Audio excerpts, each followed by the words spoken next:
من شرور أنفسنا ومن سيئات أعمالنا من يهده الله فلا مضل له ومن يضلله فلا هادي له ونشهد أن لا إله إلا الله وحده لا شريك له ونشهد أن سيدنا ومولانا وحبيبنا وشفيعنا ونبينا محمدا عبده ورسوله أما بعد قال الله عز وجل في القرآن المجيد والفرقان الحميد أعوذ بالله من الشيطان الرجيم بسم الله الرحمن الرحيم يا أيها الناس اتقوا ربكم الذي خلقكم من نفس واحدة وخلق منها زوجها وبث منهما رجالا كثيرا ونساء واتقوا الله الذي تساءلون به والأرحام إن الله كان عليكم رقيبا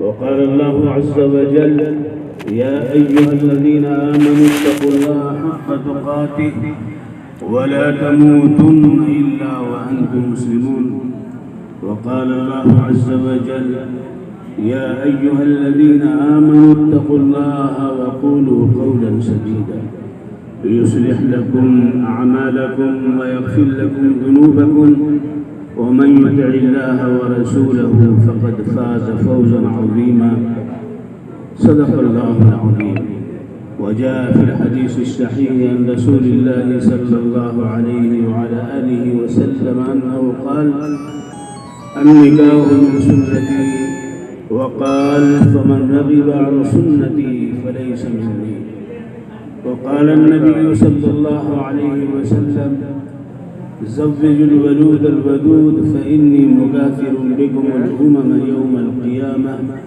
أو كما قال عليه الصلاة والسلام وقال النبي صلى الله عليه وسلم خيركم خيركم لأهلي وأنا خيركم لأهلي أو كما قال عليه الصلاة والسلام. حاضرین مجلس، یہ نکاح کی مجلس ہے اور نکاح ایسا محترم بشان عمل ہے جس سے ایمان کی تکمیل ہوتی ہے. اللہ کے رسول صلی اللہ علیہ وسلم نے فرمایا النکاح شطر الایمان، نکاح ایمان کا نصف حصہ. اب اس سے آپ اندازہ لگائیے کہ اس عمل کے ذریعے وہ ایمان جس کو ہم پیسوں سے نہیں خرید سکتے ہیں، یہ محض فضل رحمانی کا ایک تمغہ ہے، ایک عطیہ ہے، ایک سوغات ہے. اللہ جسے چاہتا ہے عطا فرماتا ہے اور جسے نہیں چاہتا ساری دنیا مل کر کے اس کو نہیں دے سکتی. تو یہ نکاح اس عظیم سرمایے کا 1/2 حصہ ہے، لہذا اس کا کتنا اہتمام ہونا چاہیے اللہ کی رضا کی روشنی میں کہ اللہ راضی ہے. اس لیے نکاح کو ہر قسم کے رسومات سے بدعات سے پاک رکھنا چاہیے. اللہ کے رسول صلی اللہ علیہ وآلہ وسلم نے قرآن پاک کی 6666 آیتوں میں سے 3 آیتوں کا انتخاب فرمایا اور نکاح کی مجلس میں آپ نے ہر نکاح کے موقع پر جو خطبہ دیا وہ یہی 3 آیتیں جن کی تلاوت آپ کے سامنے ابھی کی گئی ہے، وہ یہی 3 آیتیں ہیں جو آپ نے پڑھی. اور آج تک تمام کے تمام قضات یعنی قاضی حضرات جب نکاح پڑھاتے ہیں تو انہی 3 آیتوں کا جو منتخب ہے جناب محمد الرسول اللہ صلی اللہ علیہ وآلہ وسلم کی طرف سے اسی کو پڑھتے ہیں. اس میں کیا بات ہے؟ کیا تبرکاً اور تیمناً صرف پڑھا جاتا ہے یا اس میں کوئی میسج ہے، پیغام ہے؟ زندگی کی شاہراہ پہ ایک جوڑا کھڑا ہے اور اسے آخری منزل تک پہنچنا ہے، محبت کے ساتھ، ویام کے ساتھ، شفقت کے ساتھ، حسن انسجام کے ساتھ، تعلقات کے ساتھ، باہمی ایک دوسرے کے حقوق کو پہچانتے ہوئے اللہ کی رضا کی روشنی میں آگے بڑھنے کے جذبے کے ساتھ. ایسے موقع پہ تمام خیش و اقارب جمع ہوتے ہیں اور دعا بھی کرتے ہیں، اور خاص طور سے اس میسج کو ان کو سنایا جاتا ہے کہ وحدت انسانیت کا پیغام خاص طور سے اللہ کے رسول نے پہلی آیت کے اندر ہمیں دیا ہے کہ انسان کی حیثیت سے مرد ہو یا عورت، یہ دونوں کے دونوں حضرت آدم اور حضرت حوا کی اولاد، لہذا ان میں کوئی فرق نہیں ہے، کوئی اونچ نیچ نہیں ہے، کوئی بڑا اور چھوٹا نہیں ہے، کوئی ادنا اور اعلیٰ نہیں ہے۔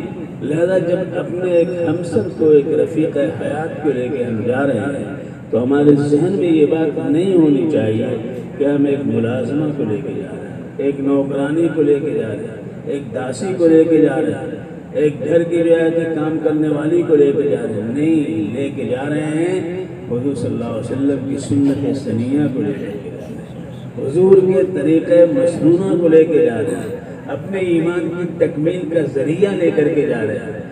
اس لیے کہ اگر ہم کسی اجنبیہ پر نظر اٹھاتے ہیں تو ہمارا ایمان متاثر ہوتا ہے، اگر ہمارا ہاتھ لگ جائے تو گناہ آلود ہو جاتا ہے، اگر ہماری سوچ اس طرف بڑھے تو ہماری سوچ و فکر اور عقل متاثر ہو جاتی ہے، لیکن آج نکاح کی برکت سے اس کی طرف دیکھنا کار ثواب ہے، اس کے حقوق کو ادا کرنا جو ہے ثواب کا ذریعہ ہے۔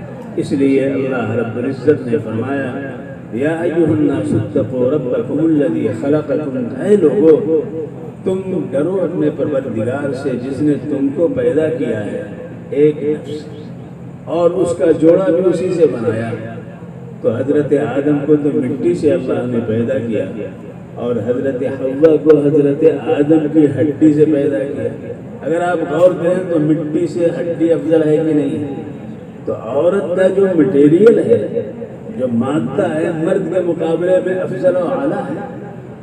اللہ نے اس کو ہڈی سے اس لیے پیدا کیا کہ مسائل اس کو جھیلنے پڑتے ہیں۔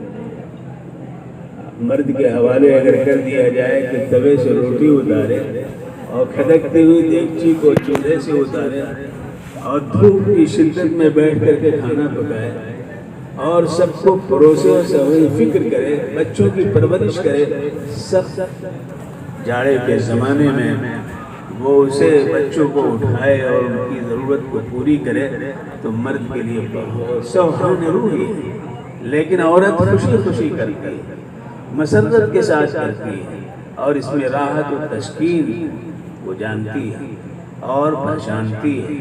اسی لیے اللہ تبارک و تعالیٰ نے یہ بھی کہا کہ یہ باہم جو جوڑوں کا سلسلہ ہم نے بنایا ہے کہ ایک مرد اور عورت کے ذریعے زندگی کی شاہراہ پہ نسلی اور تناسلی امتداد کا سلسلہ جو ہم نے جاری کیا ہے، یہ صرف نسل ہی نہیں بلکہ دلوں کا سکون بھی اس میں ہم نے رکھا ہے، لِتَسْكُنُوا إِلَيْهَا، تاکہ تمہیں سکون ملے، اور یہی نہیں بلکہ باہم ایک دوسرے کے تعلق سے محبت کا جذبہ پیدا ہو اور رحمت الہی تمہارے ساتھ ہم رکاب رہے، اس لیے کہ اب تمہاری نظر پاک ہوگی، تمہارا ذہن پاک ہوگا، تمہارا وجود پاک ہوگا، تمہارا عمل پاک ہوگا، اور جہاں پاکی ہوگی اللہ کی رحمت بھی وہیں اترے گی۔ تو پہلی آیت اسی بات کی جو ہے وضاحت کرتی ہے اور اسی پر روشنی ڈالتی ہے۔ دوسری آیت اللہ تبارک و تعالیٰ نے اس بات کی ضمانت دی ہے کہ دیکھو ایمان جیسی دولت تمہیں دی اور تمہیں اس لائق بنائے کہ تم نکاح کرو، اس فریضے کو ادا کرو، اس سنت کو تم حاصل کرو، تو اب اس کو چھوڑنا نہیں، موت تک اسی پہ قائم رہنا۔ زندگی میں جیسے بھی حالات آ جائیں، رطب و یابس کے حالات پیش آ سکتے ہیں، نشے و فراز زندگی میں آ سکتے ہیں، لیکن ایمان کی دولت جو اللہ نے تمہیں عطا فرمائی ہے، جس کی بنیاد پر اس نے جنت دینے کا وعدہ کیا ہے، اور تمہاری جانوں کے بدلے میں اس نے جنت دینے کا وعدہ ہی نہیں بلکہ خرید لیا ہے تمہاری جانوں کو۔ ان اللہ اشتری من المؤمنین انفسهم واموالهم بان لهم الجنہ، تو تم اس کا لحاظ کرو۔ یا ایھا الذین آمنوا اتقوا اللہ حق تقاتہ ولا تموتن الا وانتم مسلمون۔ دیکھو موت آئے تو اسلام پر موت۔ شیطان پوری کوشش کرے گا کہ تمہیں اسلام سے محروم کر دیا.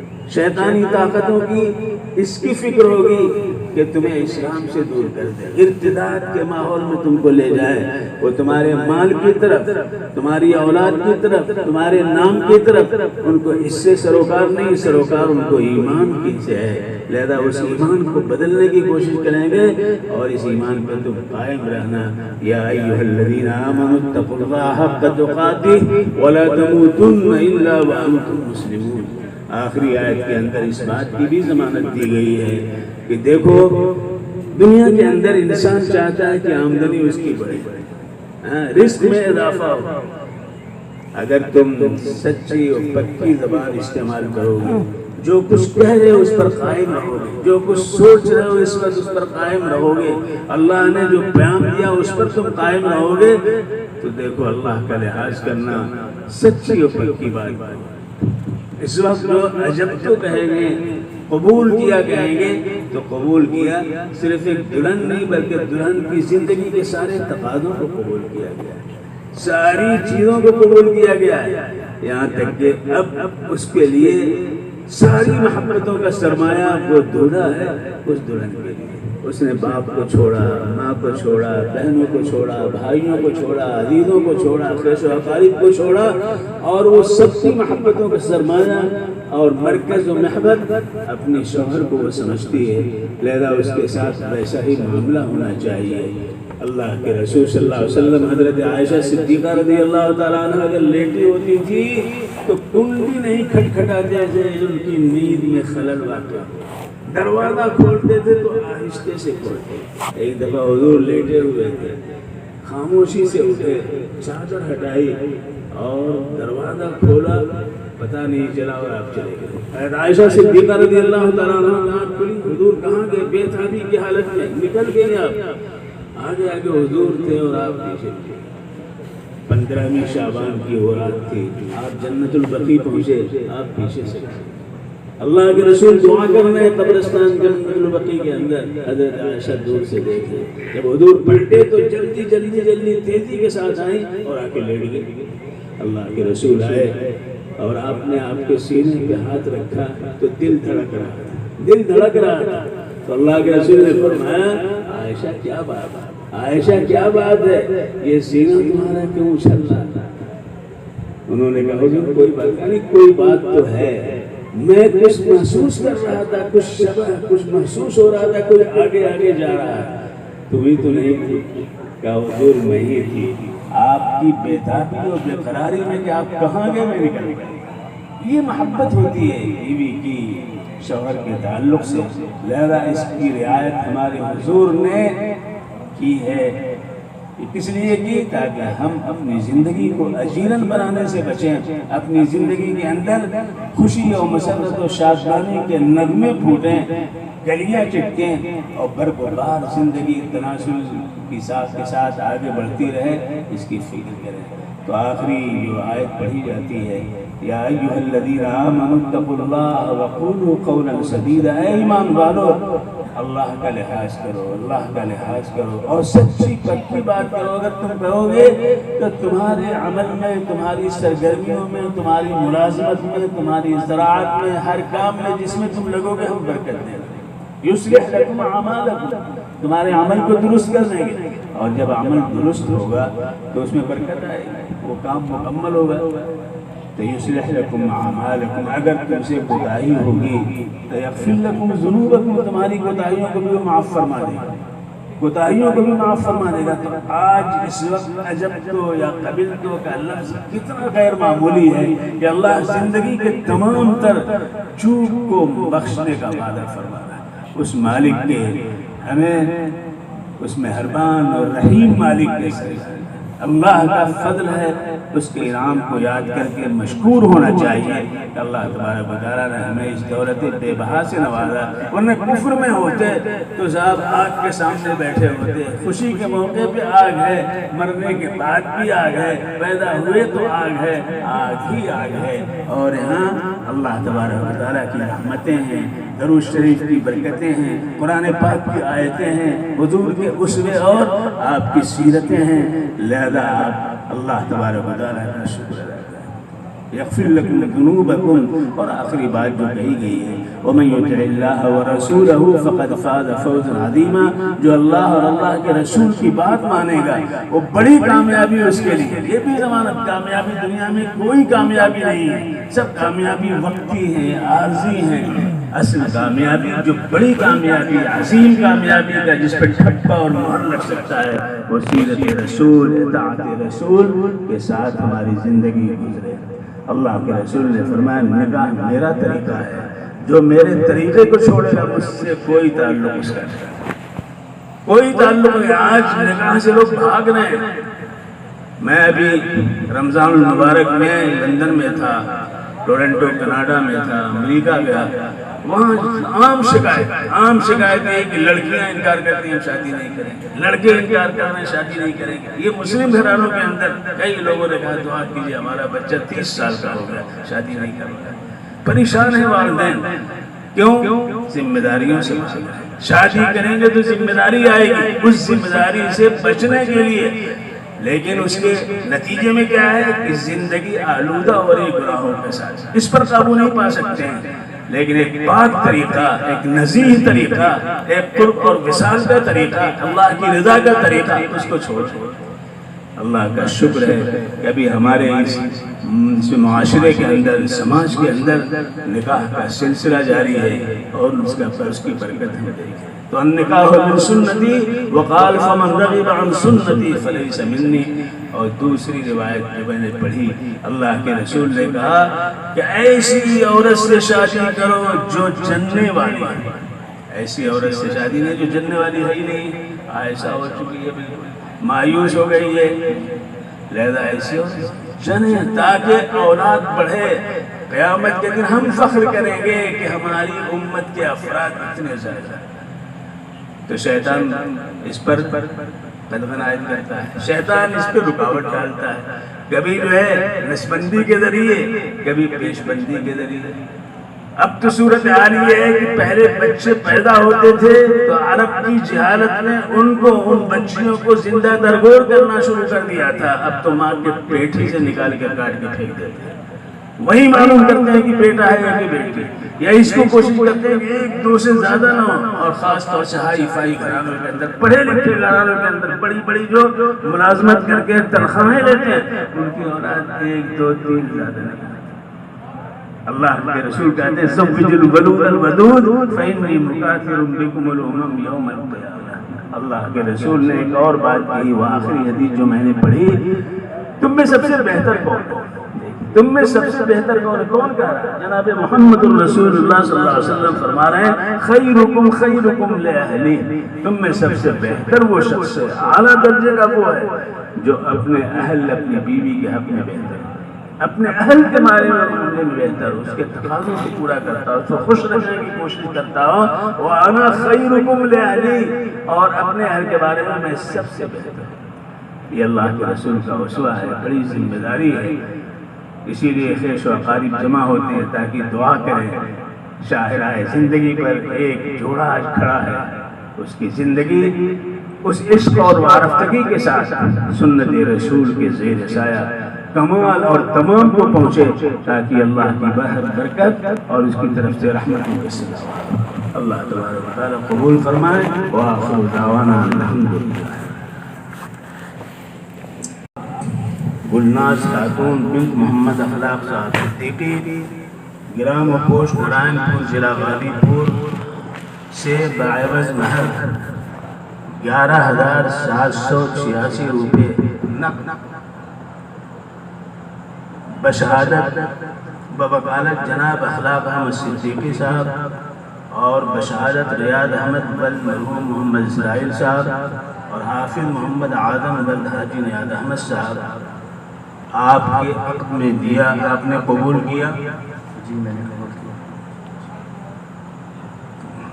گلناز خاتون بنت محمد اخلاق صاحب صدیقی کو بوکالت جناب اخلاق احمد صدیقی اور بشہادت جناب ریاض احمد ولد مرحوم محمد اسرائیل صاحب اور جناب حافظ محمد اعظم ولد حاجی نیاز احمد صاحب 11,786 روپے بعوض مہر گلناز خاتون کو آپ کے عقد میں دیا، آپ نے قبول کیا؟ جی میں نے۔ بارک اللہ لکما وبارک علیکما وجمع بینکما فی خیر۔ بارک اللہ لکما وبارک علیکما وجمع بینکما فی خیر۔ بارک اللہ لکما وبارک علیکما وجمع بینکما فی خیر۔ اللہم انت السلام منک السلام تبارکت یا ذا الجلال والاکرام۔ اللہم اغفر لنا ذنوبنا واسرافنا فی امرنا وثبت اقدامنا وانصرنا علی القوم الکافرین۔ لا الہ الا اللہ الحلیم الکریم، سبحان اللہ رب العرش العظیم، والحمد للہ رب العالمین۔ نسألك موجبات رحمتك وعزائم مغفرتك والغنيمة من كل بر والسلامة من كل إثم، لا تدع لنا ذنبا إلا غفرته ولا هما إلا فرجته ولا دينا إلا قضيته ولا مريضا إلا شفيته وعافيته ولا حاجة من حوائج الدنيا هي لك رضا إلا قضيتها ويسرتها يا أرحم الراحمين۔ اے اللہ، اے رب کریم، اس رشتے کو تو قبول فرما لے، تمام تر برکتوں کے ساتھ، اپنی رحمتوں کے ساتھ، اپنی نوازشوں اور عنایتوں کے ساتھ۔ اے اللہ، اس رشتے کی کو سلسبیل و عطا فرما، جس سے اس رشتے کے اندر ہمیشہ مسرت و شادمانی کا وفور رہے، ظہور رہے۔ اے اللہ، تو اسے قبول فرما لے، ہر طرح کے خرخشے سے، اندیشے سے پاک و صاف فرما لے۔ رب کریم، تمام تر گناہوں سے پاک و صاف فرما دے۔ رب کریم، اپنے فضل سے قبولیت کا اعلان فرما دے۔ ربنا آتنا فی الدنیا حسنہ وفی الآخرۃ حسنۃ وقنا عذاب النار۔ ربنا تقبل منا انک انت السمیع العلیم وتب علینا انک انت التواب الرحیم۔ وصلی اللہ تعالی علی خیر خلقہ محمد وآلہ واصحابہ اجمعین برحمتک۔